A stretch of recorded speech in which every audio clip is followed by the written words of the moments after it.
So matutunaw po yan. Bukas ng maga, matutunaw na yan. Ang uod po kasi, ayan, kagaya nito, pumasok na po dun sa loob, no? Kaya tupsihin natin. Ayan siya, oh. Ayan siya, uod, oh. Yan. So paano mo tatamaan yan ng spray? Lalo tang spray mo contact. Ibig sabihin pag contact, kailangan tamaan yung insekto, ang uod. Eh pagka hindi po yan mamamatay. Nandun po siya sa kaloob-looban. Sa kaloob-looban ito. Kaya yan po yung naisip ni Boss Kan, yung ibudbod. Yan. Ito, yan. Pag pinuklat po sa loob yan. Na. No?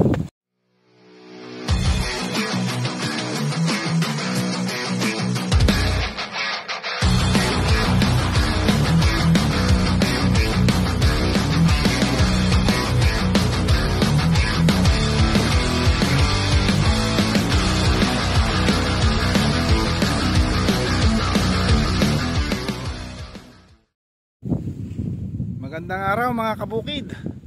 Makalipas po ang mahigit isang buwan ng harvest ng sibuyas, ay mais naman po ang sinunod, ano?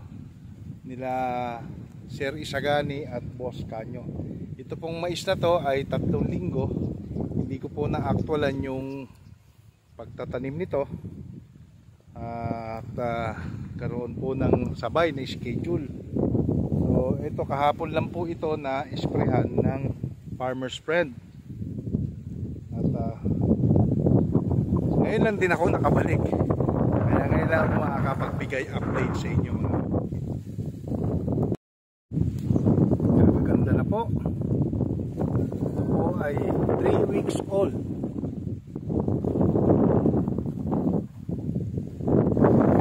Ito po ay mais na dekalb,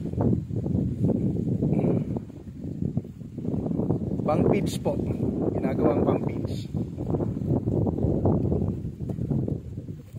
1.5 hectare na mais. So dito po kasi sa Balaring,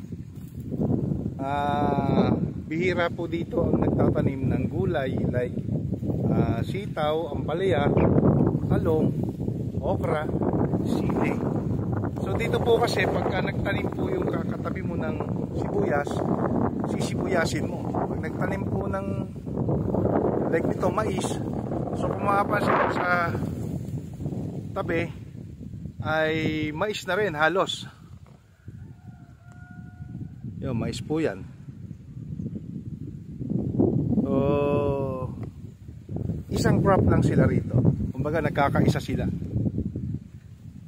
Yung po yung nando sa dulo, medyo mas may edad na siya ngayon. So I think mga 2 buwan mahigit na yung mais na yan. So itong mais na ito ay tumatagal po ito maximum 120 days. Pwede na siyang i-harvest. So ito po ay 3 weeks old. So 21 days after transplanting. Ito na po yung hitsura. Maganda. Hindi po ito masyadong pinatabaan dahil yung excess ng mga abono ng sibuyas ay nandito pa po sa lupa, no? At saka syempre yung ating beneficial microbes na CHC Agritech, nandyan pa rin po yun. Kaya kung mapapansin mo, nagpatubig sila nung isang araw, kung mapapansin nyo yung soil ay green, no?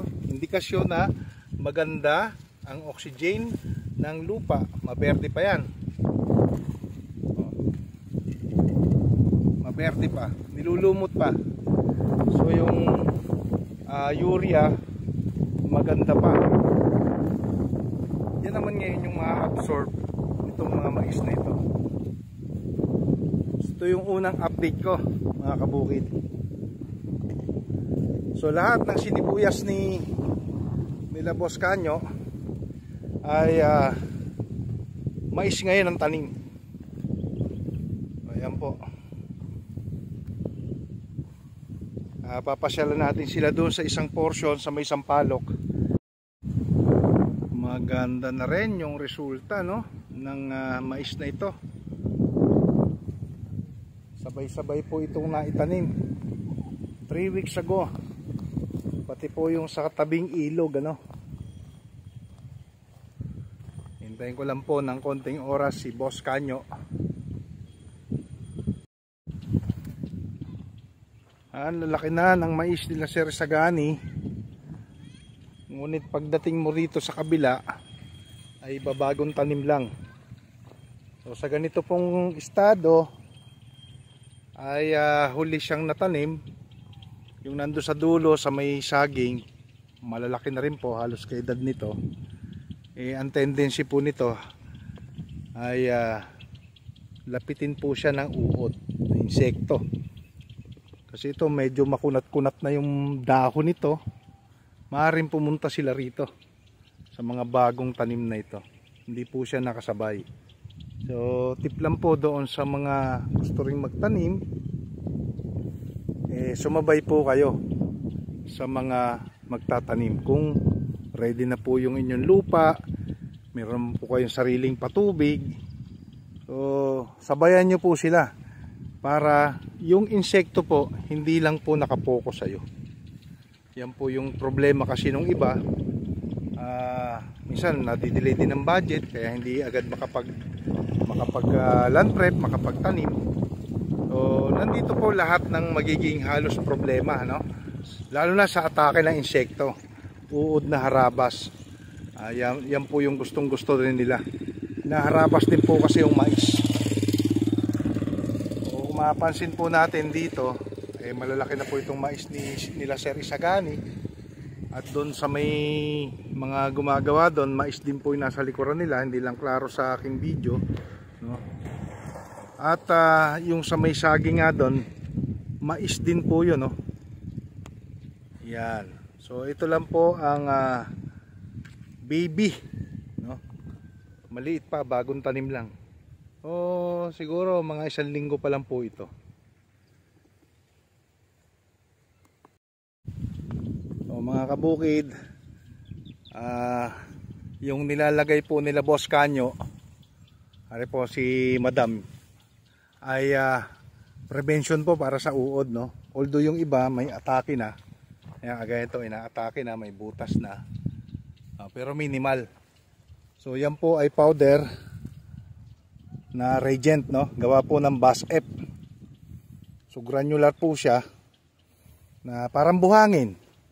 Pagka nilagay nyo, kurot-kurot lang. Yung isang kurot, pwedeng 2 dahon, 3 puno. Yan, ganyan po, no?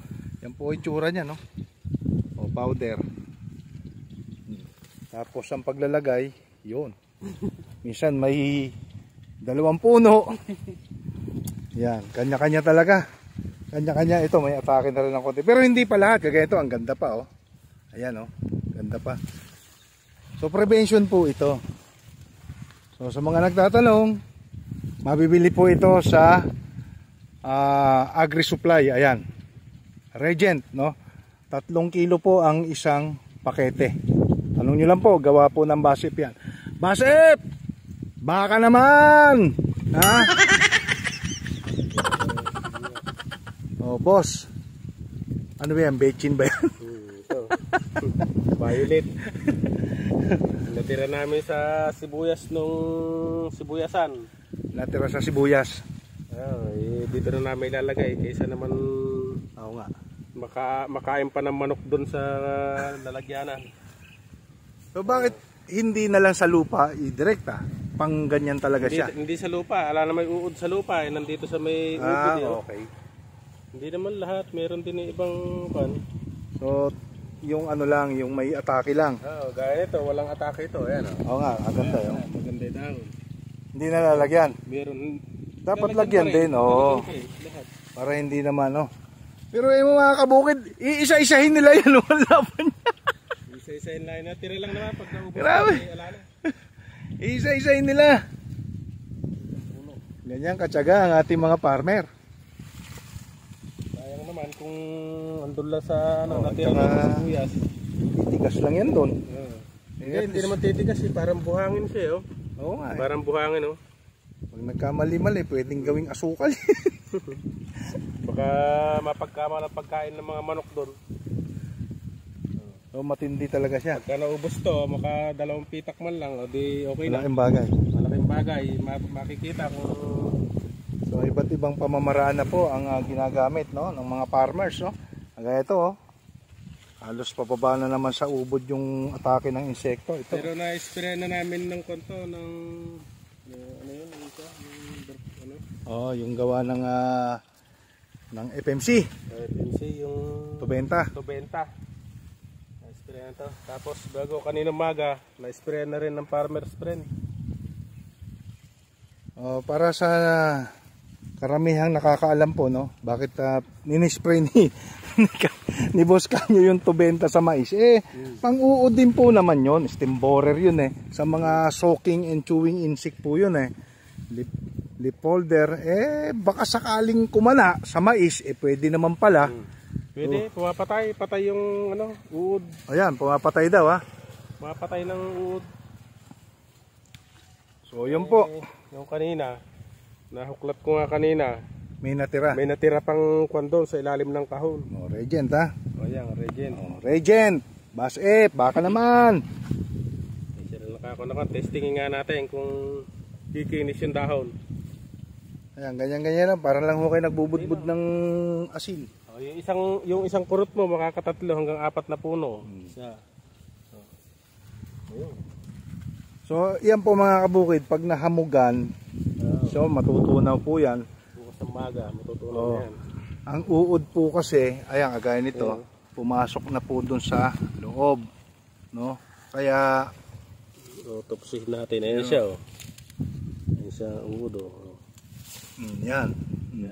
So, paano mo tatamaan yan ng spray? Lalo tang spray mo, contact. Ibig sabihin, pag contact, kailangan tamaan yung insekto, ang uod. Pagka hindi po yan mamamatay.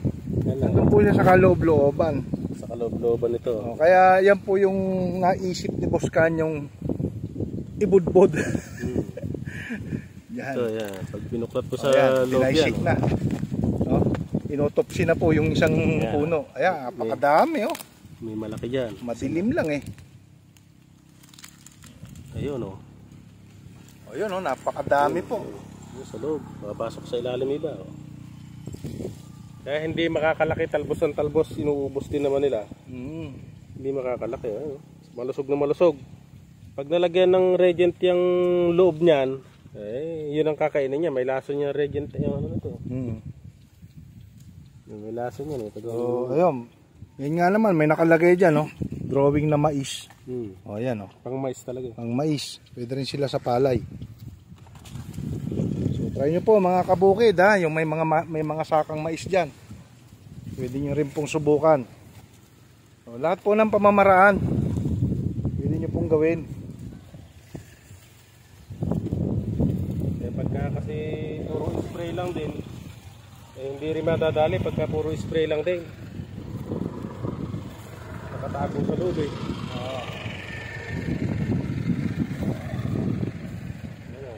Yun po yung ginagawa, wisik-wisik lang. Kasi kung i-spray mo lang din yung hamog lang, hindi rin mapapatay.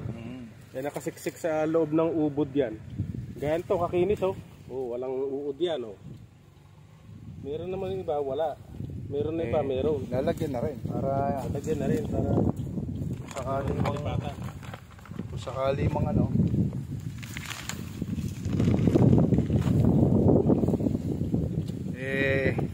lumipat man sila dyan, may protektado na.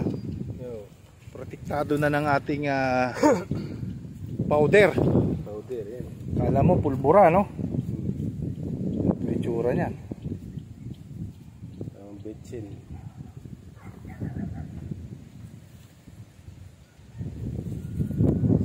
Siyempre, chemical yan.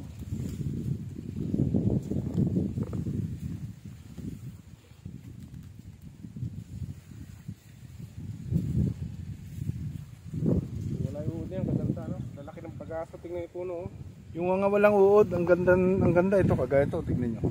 Yung bagaso niya, ang taba Malaki ng puno. So, walang atake.